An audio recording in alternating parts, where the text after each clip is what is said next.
안녕하세요. 책으로 세상을 보는 시간 감성 리뷰 채널 비잔티움입니다. 혹시 이런 적 있으신가요?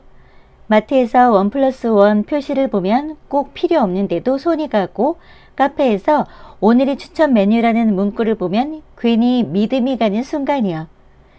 분명 내가 선택한 것 같은데 다시 생각해보면 누군가 내 손을 살짝 이끈 것 같은 그런 느낌. 오늘 소개해드릴 책은요, 리처드 세일러와 캐스 선스타인의 넛지 파이널 에디션, 그 보이지 않는 설계의 힘에 대한 이야기입니다. 사람을 억지로 움직이게 하는 게 아니라 살짝 방향을 바꿔주는 힘. 오늘은 그 조용한 설계의 비밀에 대해 알려드릴게요. 책의 첫 장에서 저자는 이렇게 말합니다. 사람은 합리적인 존재가 아니라 합리적이라고 믿는 존재다. 언뜻 들으면 조금 불편한 말이죠. 하지만 가만히 생각해보면 맞는 말입니다.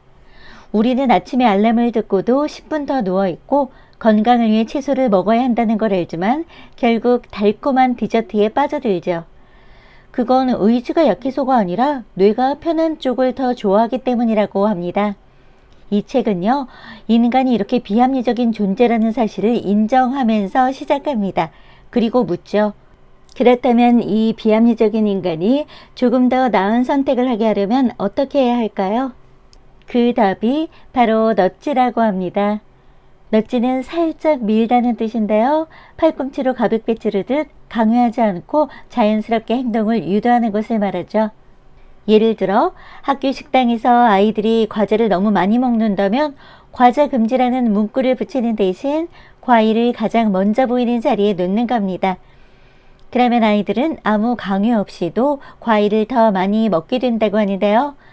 사람이 바뀐 게 아니라 환경이 바뀐 거예요. 이게 바로 넛지의 힘입니다. 책의 전반부는 인간이 얼마나 쉽게 환경의 영향을 받는지를 보여주는데요.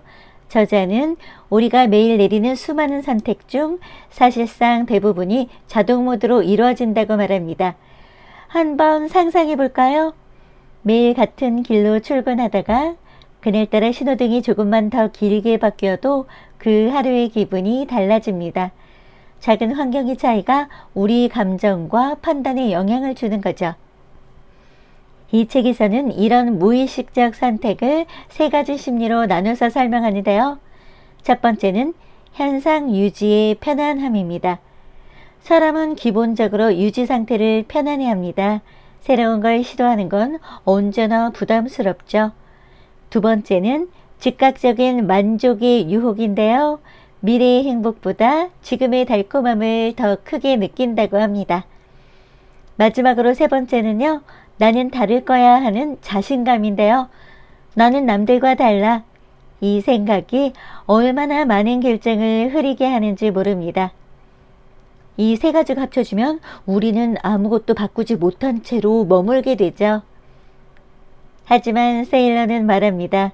이건 나쁜 게 아니라 인간의 본성이라고요.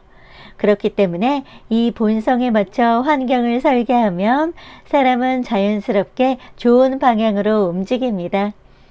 그걸 가능하게 만든 게 바로 선택 설계, 즉 넛지라고 하는데요. 이제 책의 핵심 부분으로 들어가 볼까요? 사람의 행동을 바꾸는 3가지 설계 방식이 나옵니다. 이건 경제학처럼 어려운 개념이 아니라 우리 주변에서 늘 일어나는 일인데요. 첫 번째는 기본 설정의 힘. 사람은 귀찮은 걸 싫어한다고 합니다. 그래서 어떤 상태가 기본으로 주어지면 그걸 바꾸지 않고 그냥 둔다고 합니다. 예를 들어 볼게요. 미국 퇴직연금제도에 대한 얘기인데요. 가입을 원하면 신청하세요 해서 기본적으로 가입 상태입니다. 원하면 해지하세요. 이렇게 바꿨더니 가입률이 60%에서 90%로 올랐다고 합니다. 사람이 변한 게 아니라 기본값이 변한 거죠. 두 번째는 배치의 힘인데요. 사람은 눈에 보이는 순서대로 움직입니다. 식당에서 과일을 앞에 두면 과일을, 과자를 앞에 두면 과자를 고르게 되죠. 이건 회사에서도 적용되는데요. 회의 자료에서 긍정적인 안건을 먼저 보여주는 것만으로도 회의 분위기가 달라진다고 하죠. 세 번째는 말의 프레임, 즉 같은 내용이라도 표현을 바꾸면 느낌이 완전히 달라진다는 겁니다. 10% 손실보다 90% 유지라는 말이 훨씬 편안하게 들리죠.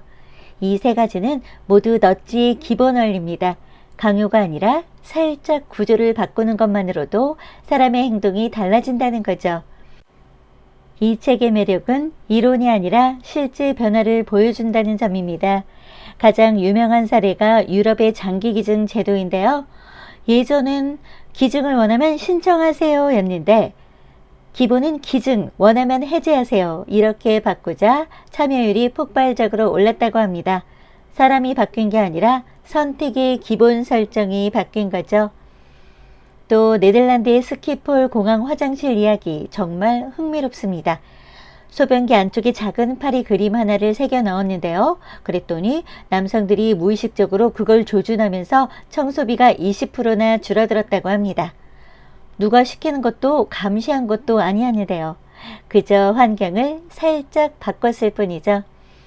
그리고 미국의 한 회사에서는 직원들의 건강검진 참여율을 높이기 위해 검진을 받지 않으면 페널티라고 알리던 방식을 검진을 받으면 보너스로 바꿨습니다. 결과는 정말 놀라웠는데요. 참여율이 2배로 늘었다고 합니다. 사람의 행동을 바꾼 건 협박이 아니라 긍정적인 방향 제시였습니다. 이 모든 게 넛지인데요. 사람을 설득하려 하지 않고 그냥 더 좋은 방향으로 손을 얹어주는 거죠. 세일러는 넛지의 위험성에 대해서도 이야기하는데요. 이런 기술이 나쁜 의도로 사용된다면 사람을 조종하는 도구가 될 수 있기 때문이죠. 그래서 책은 이렇게 말합니다. 넛지는 반드시 투명해야 하고 사람이 원하면 언제든 빠져나올 수 있어야 하며 무엇보다 설계자가 이익을 보는 게 아니라 사용자에게 도움이 되어야 한다고요. 이걸 자유주의적 개입이라고 합니다. 자유는 남겨두되 좋은 방향으로 부드럽게 이끌어주는 거죠. 이제는 우리가 직접 써볼 차례인데요. 아침 알람 이름을 긍정적으로 바꿔보는 겁니다. 지각 금지보다 오늘의 시작 나에게 선물하자 라고 쓰면 느낌이 완전히 달라집니다. 통장 이름도 바꿔보는 건데요.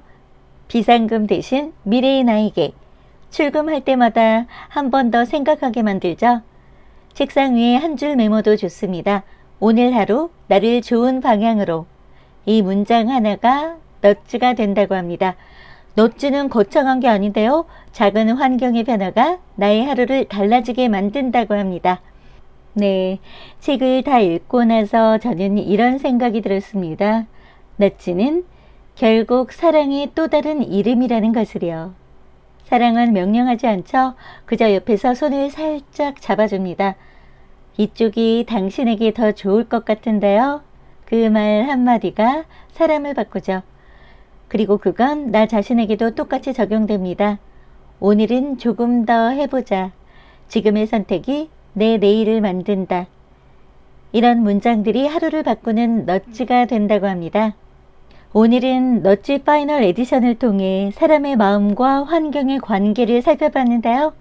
사람은 쉽게 변하지 않지만 환경은 언제든 바꿀 수 있다고 합니다. 책상 위에 문장 하나, 습관 하나, 혹은 오늘 영상을 들은 이 순간의 생각 하나가 당신의 인생 방향을 바꿀지도 모릅니다. 네, 지금까지 비잔티움이었고요. 오늘 영상이 당신에게 많은 도움이 되었길 바라봅니다. 좋은 하루 되시고요. 구독과 좋아요 잊지 마세요.